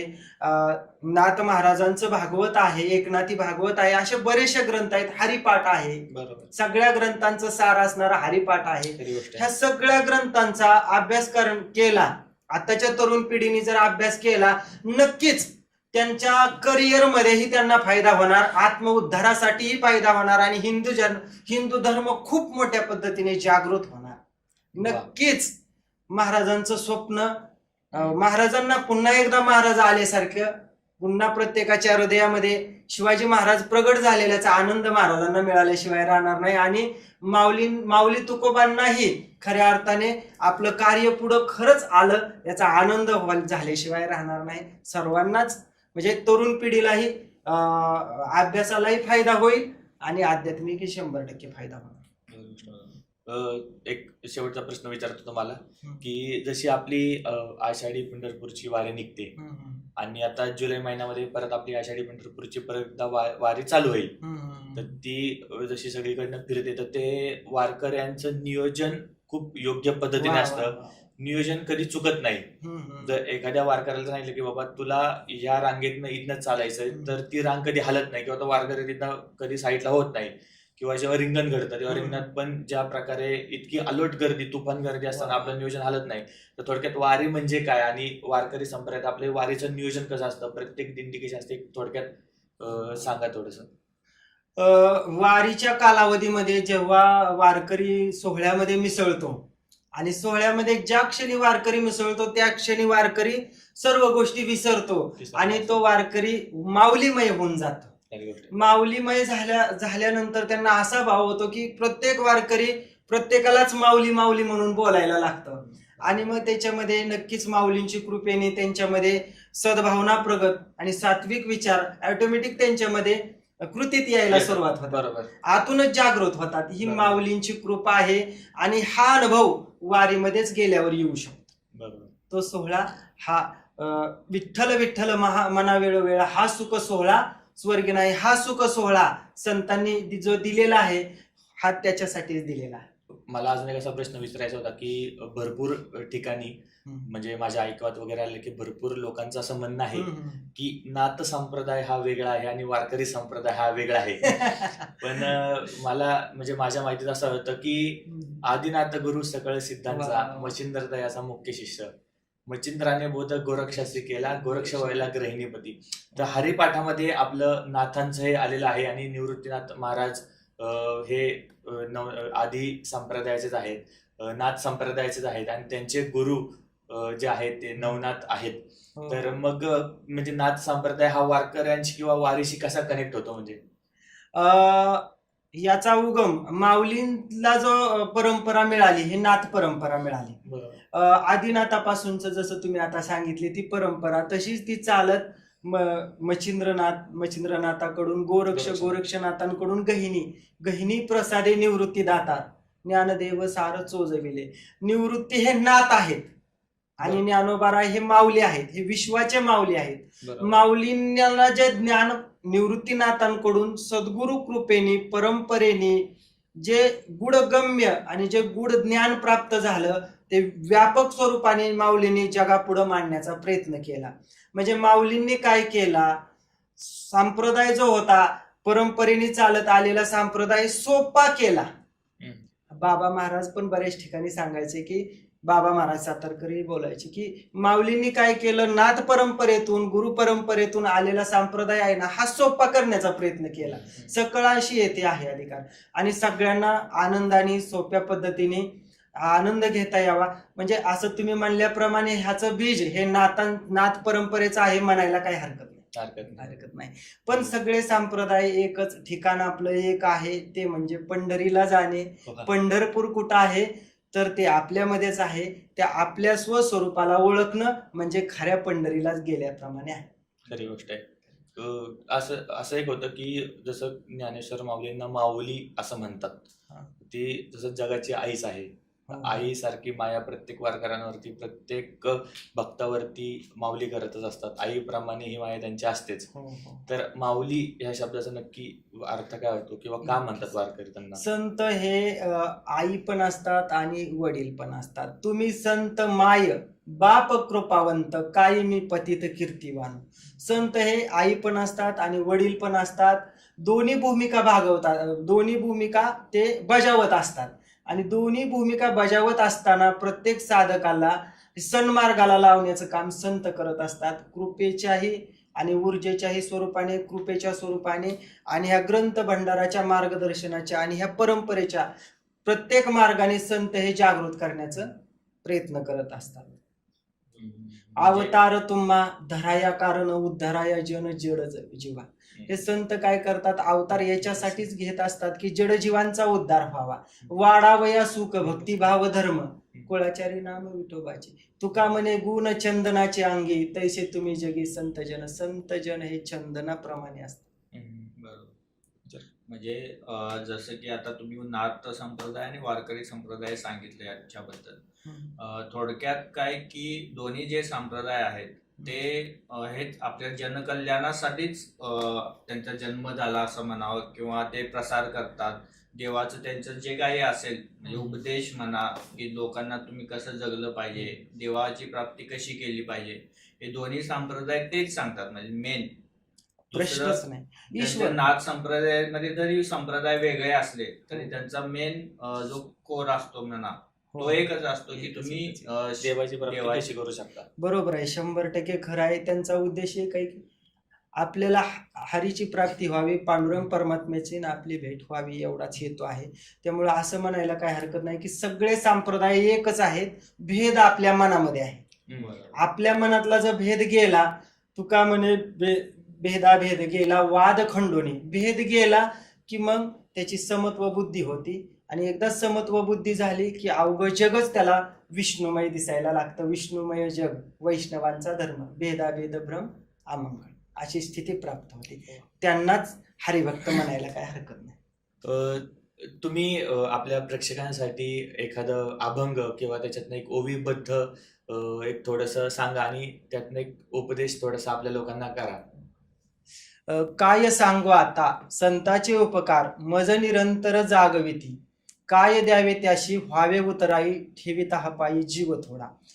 संतांनी आपल्या जनकल्याणासाठी, आपल्या सर्वांसाठी एवढा सुंदर संतांनी परंपरा आपल्याला दिली की संतांनी एवढे मोठे उपकार केले. आणि त्या उपकारांसाठी प्रित्यर्थ या अभंगामध्ये महाराज म्हणतात की त्यांना आपण काय द्यावं. तुकाराम महाराज म्हणतात की अशा संतांच्या पायावरती आपण जीव जरी अर्पण केला तरी त्या उपकारातून आपली उतराई होऊ शकत नाही. असा आपल्याला सांप्रदायिक वारकरी परंपरेचा, पालखी सोहळ्याचा, वारीचा म्हणा, अशा भरपूर प्रकारे आपल्याला संतांनी परंपरा दिली, वारसा दिला. म्हणून त्या संतांची उतराई होऊ शकत नाही. मज पामर आले काय थोरपण पायीची वाहन पायी बरे, असं म्हणायला. सुंदर दिलेलं आहे. तुम्हाला कसं वाटलं आपल्या ह्याच्यामध्ये येऊन? एक थोडस. मला खूप आनंद झाला आज खऱ्या अर्थाने की जे काही माझ्यामध्ये जे काही तळमळ होती धर्माविषयीची, वारकरी संप्रदायांविषयी, हिंदू धर्माच्या परंपरेविषयीची जी तळमळ होती ती व्यक्त करण्याची तुम्ही एक मला व्यासपीठ उपलब्ध करून दिलं. एका हरिभक्ताला, एका वारकरी पायिक असणाऱ्या भक्ताला तुम्ही एक संधी मिळवून देता, ही खूप चांगली गोष्ट आहे. आणि याच्यामधून सगळ्यात आनंदाची गोष्ट अशी की धर्मजागृतीचं कार्य घडतंय. आणि वारकरी संप्रदाय, खऱ्या अर्थाने वारकरी संप्रदायाकडे बघण्याचा दृष्टिकोन हा व्यापक होतोय, कुतूहल निर्माण होतंय. आणि तरुण पिढीचाही वारकऱ्यांकडे, वारकरी संप्रदायाकडे बघण्याचा दृष्टिकोन नक्कीच चांगला होणार आहे ह्या व्हिडिओच्या माध्यमातून. आणि धर्माबद्दलचं प्रेमही जागृत हळूहळू होईल. तुम्ही जर, तुमच्यासाठी आनंदाची आणि प्रेमाची गोष्ट अशी की तुम्ही खरंच माऊलींना तुमचं कौतुक करू वाटत असावं, 100% तुकोबारायांनाही करू वाटत असावं. कारण का तर हे कार्य करणं आत्ताच्या पिढीने खूप गरजेचं आहे आणि तुमची भूमिकाही खूप सुंदर आहे की याच्यामधून खरा संप्रदाय, खरी संत परंपरा समाजाच्या समोर येईल. खरी संत परंपरा आल्यानंतर खरं हिंदू धर्माचं जे काय वाङ्मय आहे, ज्ञान आहे, सनातन परंपरा आहे, हे प्रत्येकासमोर येईल आणि आल्यानंतर खऱ्या अर्थाने हिंदूही जागृत होईल आणि आत्म आनंदही होईल 100%. खरी गोष्ट आहे. महाराज, आपण ज्या गोष्टीवरती आता चर्चा करतोय किंवा ज्या गोष्टी आपण सांगतोय किंवा आपल्याला ज्या गोष्टी लोकांपर्यंत पोहोचवायच्यात, ह्या खूप चांगल्या पद्धतीने तुम्ही आम्हाला सांगितल्या. प्रत्येक मुद्दा, प्रत्येक गोष्टीला तुम्ही ओवीबद्ध प्रकारे आणि त्याचं उदाहरण, त्याचं स्पष्टीकरण देऊन तुम्ही कशा पद्धतीने त्या गोष्टी आहेत, त्या पद्धतीने त्याचा मूळ काय आहे, त्याचा पाया काय आहे, या गोष्टी तुम्ही आम्हाला सांगितल्या. यातल्या भरपूर गोष्टी आम्हाला नवीन पद्धतीनेच ऐकायला मिळाल्यात आणि नक्कीच लोकांपर्यंत पण त्या गोष्टी नवीन पद्धतीनेच जातील, नवीन पद्धतीने लोकांना ह्या गोष्टी ऐकायला मिळतील. हे आहे. त्याच्यानंतर आपण ज्या गोष्टींवर चर्चा करतोय त्या कधीच न संपणाऱ्या गोष्टी आहेत आणि हे आपलं टाइम लिमिट असल्यामुळे आपण एक थोडक्यात सगळ्या महत्वाच्या मुद्द्यांवरती हात घातला आणि त्याला एक स्पष्टीकरण दिलं थोडक्यात पद्धतीने. तर पाहूयात आपण की आपला नेक्स्ट पार्ट पण आपण करूयात नक्कीच. त्याच्यावरती अजून छान पद्धतीने टॉपिक करूयात, अजून सविस्तर माहिती त्यामध्ये आपण लोकांपर्यंत 100% नेऊयात. आणि तुम्ही इथे आलात, आम्हाला म्हणजे तुम्ही ज्ञान प्राप्त करून दिलं आणि लोकांपर्यंत हे ज्ञान चांगल्या पद्धतीने जाईल अशी आमची ज्ञानेश्वर माऊलींचरणी सदिच्छा. रामकृष्ण हरी. रामकृष्ण हरी. जय हरी. हर्षवर्धन महाराज शेंडे आज आपल्या पॉडकास्टमध्ये आले. आपण योग्य पद्धतीने वारकरी संप्रदाय, संत मंडळी, ज्ञानेश्वर माऊली, वारी परंपरा आणि आपल्या संतांचं जे काम आहे किंवा आत्ताचं प्रवचन, कीर्तन, भजन, ह्या सगळ्या गोष्टी कशा पद्धतीने चालतात आणि कुठल्या लेवलपर्यंत त्या न्यायच्या आहेत, वारकरी संप्रदाय, हिंदू धर्म कसा वाढवायचा आहे, ह्या गोष्टींवरती आपण छान पद्धतीने चर्चा केलेली आहे. पूर्ण पॉडकास्ट तुम्ही एकदा नक्की पहा आणि तुम्हाला काय वाटतंय, तुम्हाला ह्याच्याबद्दल काय प्रतिक्रिया द्यायची ती आपल्या कमेंट सेक्शन मध्ये नक्की द्या. आपल्या चॅनलला लाईक, शेअर आणि सबस्क्राईब करायला विसरू नका. असेच अजून नवीन टॉपिक, अजून योग्य पद्धतीने आध्यात्मिक क्षेत्रातील आणि वेगवेगळ्या टॉपिकवरती आपण चर्चा करणारच आहोत. त्यासाठी आपण नवीन नवीन पाहुण्यांना आमंत्रित केलेलं आहे आणि ते तुम्हाला लवकरच दिसून येईल वेगवेगळ्या पॉडकास्टमध्ये. आणि आपण आता इथेच थांबूयात. आपल्याला लाईक, शेअर, सबस्क्राईब करायला विसरू नका. धन्यवाद.